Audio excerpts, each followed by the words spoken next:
Welcome back, everyone, to this edition of Against the Ropes. I'm your host, Rich Quinones. Don't forget to follow me on Twitter, RichQ on Q, Instagram as well. Check out my YouTube page for some good boxing and MMA content, in-depth features, and human interest pieces to boot. And also check out Tumblr.com on Q Sports. All right, so last night, Tuesday night fights were back with a vengeance in Philadelphia. I gave you that old Philly boxing feel at the 2300 Arena in South Philadelphia. Great card put on by Johan Promotions D&D management team. We saw a glimpse into the future with some established amateurs, and we also saw some very interesting pro bouts that also gave us a nice little hard look at some rising pro stars that we really don't get a chance to see on local cards. One of them, Fred Jenkins Jr., had a major win last night, scored the Sumo Stakes knockout of the night in the second round of his slated six-round affair against Jeremy Trussell. He's kind enough to join us for a couple moments to talk about that win, the venue, and how he is feeling today after he scores a huge knockout. And with that, we welcome in Fred Jenkins Jr. Fred, first and foremost, we appreciate it. Congratulations, and I know it was a big win for you going forward, but what was the mindset going into this bout against Jeremy Trussell? What were you thinking?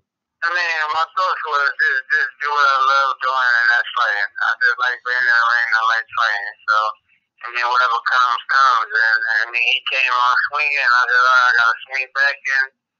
And the second round came out. When I threw the left hook, he was gone.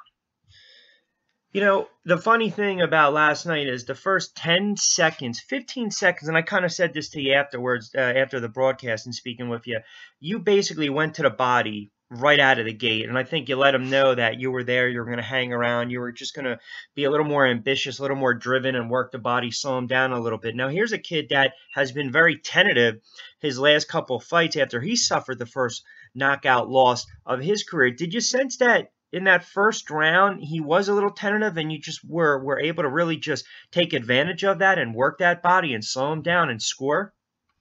No, after that, I had a game plan going in. My mission always is to work the body. Everybody I fight, my main thing is to always start off early at the body so you can put the money in the bank early. So later on in the round, it'll be a little more wind in the head to come. So I already said, look, I'm going to come on, I'm going to the body. And that's exactly what I did. The first, 15 seconds, and I came out body shots. Yeah, and to his credit, I know he's able to let his hands go a little more and catch it here and there. But ultimately, that second round, I mean, you talk about a second round that really was a dominating round when it was all said and done. I mean, I just thought the fact that after he hits the deck and then you follow with that short left, you put him down moments later, and it's just an onslaught of punches. I mean, to me, you set it up with the body shots, but ultimately, when you go back and really watch it, your jab was utilized brilliantly in that second round, and I think that's, well, I'm not going to say caught him off guard. He was ill-prepared, but you just used it to perfection. We all know that everything starts with the jab. Walk us through that first knockdown, and then walk us through the second knockdown that ended everything. I mean, the first knockdown was just I just happened to throw the left hook. I mean, I wasn't trying to knock him out with the left hook. It was just I'm like, I'm going to touch him in, I'm going to move a little bit. I wanted to really box more.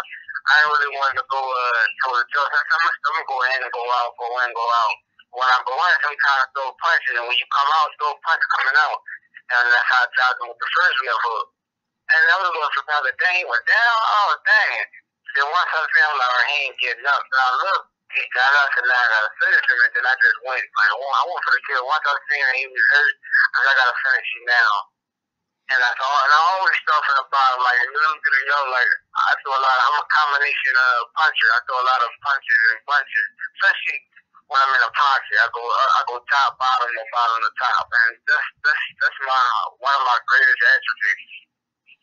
Yeah, and the one thing they always tell fighters, if you're going to pull out, never leave your head, tilt your head back and leave yourself exposed. And again, you just were able to wear him downstairs and then ultimately upstairs, and you finish it off in style. Again, a couple minutes with Fred Jenkins Jr. with a very emphatic, resounding, impressive win last night, really against a kid that was a pretty good-looking prospect down in the D.C. area, Jeremy Trussell. Fred Jenkins Jr. with the win, gets his third knockout of his young career, improves to 8 and 1. All right, how about the venue last night, the atmosphere, the crowd sold out. People were standing in the back walls of the 2300 arena. I mean, talk about just the fact that it had that old-time boxing feel in Philadelphia. And, I'm sure you were real happy and proud to be a part of it. But give us a little insight from a boxing standpoint, what it was like with that kind of crowd last night.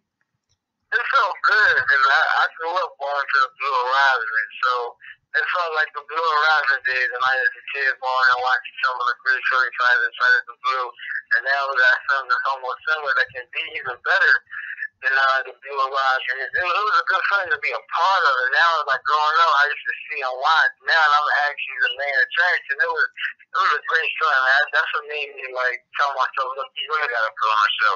They all came out to see you. So you got to put on a show. Well, they certainly did come out to see you, and you certainly didn't disappoint. Last one for you. Since the fact that you made quick work last night and you got out of that bout unscathed, I know there was a little talk speaking with Johanna Doc Nowicki going forward that they're potentially looking to put on another show in September. If that's the case, I'm sure if they got an opponent for you, it seems as though after last night you'd be willing and ready to fight in September. Is that a fair assessment?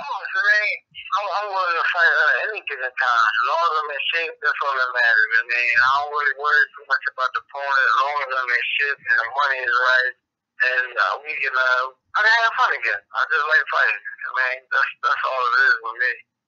Well, it was an impressive performance. It brought down the house. Congratulations on the win, and glad to see you up on your feet. And again, you didn't go anywhere. Second life, still young man in this game that they call boxing. It seems like you have a lot of life left. And again, if you want to plug anything from a social media standpoint, if anyone can follow you, any friends, family. You can follow me on Instagram, maybe you heard. You can follow me on Twitter at HurtJ78, and I'm on Facebook at Jenkins Jr.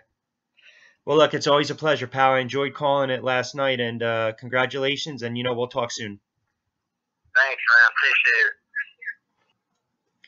So there you have it, Fred Jenkins Jr. on a nice win last night. Really, again, it brought down the house. It was one of those knockouts where you can just kind of watch over and over. He improves to 8-1 with the second round KO, the stoppage against Jeremy Trussell. Trussell falls to 8-2-1, and it was a wonderful night there at the 2300 Arena in South Philadelphia, Pennsylvania. All right, folks, that's going to do it for this edition of Against the Ropes. I'm Rich Quinones. As always, follow me on Twitter, RichQ Tumblr.com, On Q Sports. Check out the YouTube page as well, and you can also follow me on Instagram. We'll see you next time, ringside.